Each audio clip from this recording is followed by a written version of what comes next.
I feel like a kid again listening to music with this new Bon Iver album. I never listen to albums anymore. I used to be into music. I used to be in a band, writing songs, producing music, in the music industry. That was my dream to do that. Did that for like 5 years, and it's like really tough to pay rent, right? And so maybe it's part of my personality, but I just kind of shut one thing off and I move on into the next. But this Bon Iver album is so freaking epic. You can listen to it all the way through. It's a whole album, like it's a whole concept and piece.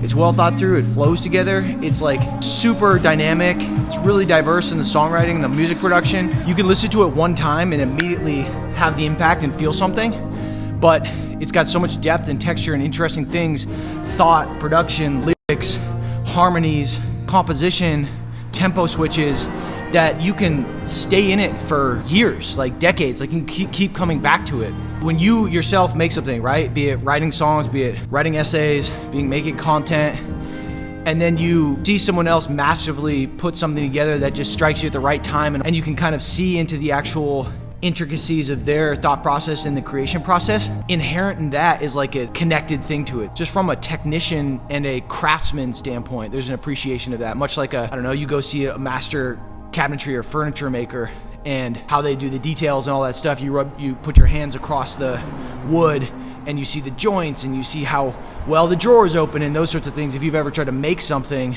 you just have an elevated appreciation for that thing. Just spent today chipping away at the Burley project that is redesigning our intro offer. Working title is Initiation Week, Allegiate Initiation Week, where you get 2 personal training sessions, you get 2 group sessions, you get 6 months to an AI nutrition tracker. You're gonna get a packet with a bunch of value on nutrition, setting context for what Allegiate is, and it also addresses a handful of our FAQs, like, hey, how do I work iPads? Hey, how does the program work? It was really confusing my first time. Hey, how do I read the workout on the board? Now, not all of those are gonna get maybe answered, but at least that content is gonna be there. And it's gonna be a nice shock and awe package. When that person comes in, they're gonna get that packet. The front of the packet maybe has their goals, it'll have some customization on it, and it'll be that is set up, that's passed from the sales call that we have over to that first appointment when they show up. And so it's gonna be like, wow, that was really well thought out, and like, cool that that information got passed over. These guys are running a tight ship.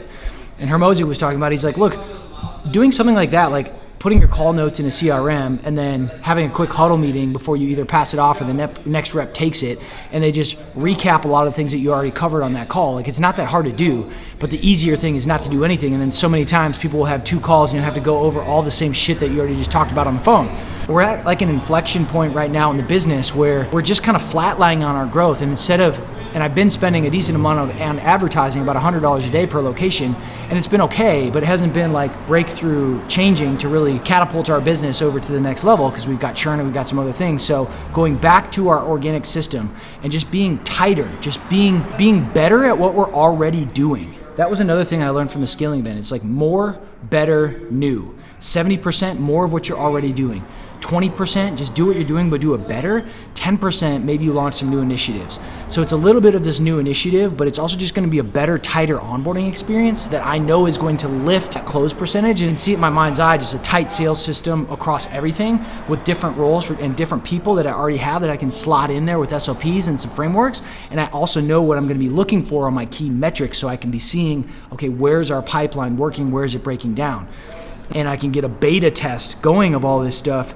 So instead of just sitting and designing the whole thing and waiting for perfect, because inevitably something's gonna break, or things that I think in my head are not actually gonna be features that the prospect cares about, when I get a beta test and I ship it and I get some real feedback, I can implement that a lot more quickly, and I can start building something that users or trials are going to want and going to value, instead of making assumptions that I know the thing that they're gonna value. But that being said, when you're in the shit of chopping away and making this stuff happen, and then working with your team and making sure that they have the structure and the things that they need to do their jobs. And when there's other initiatives or things changing simultaneously, for other people it can feel like, oh my God, the world is crumbling, like so much is going on and so much is changing.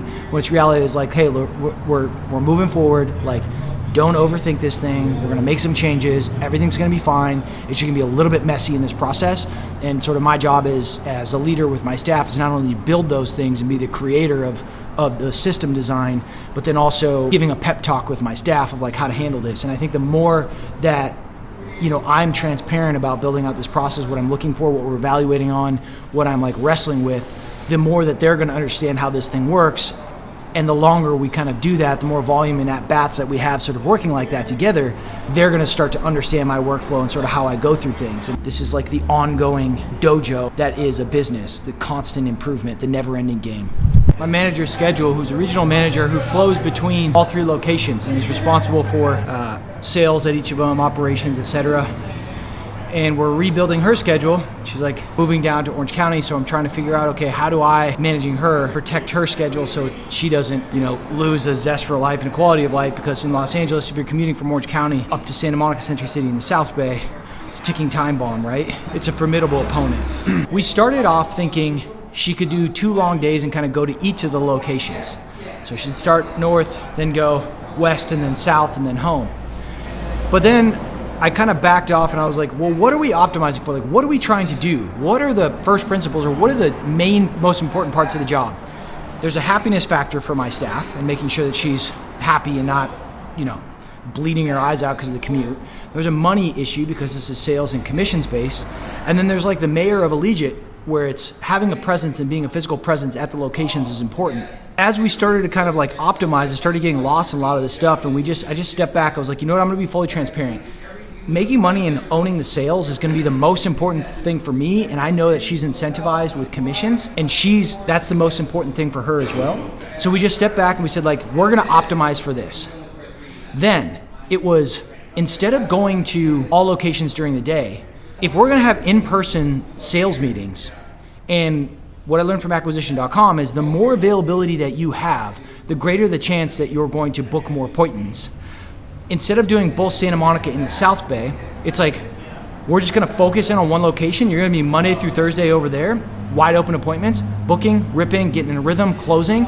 Once we hit our membership goal there, we'll close that down, we'll move you down to the South Bay, and we'll do the exact same thing with that direction.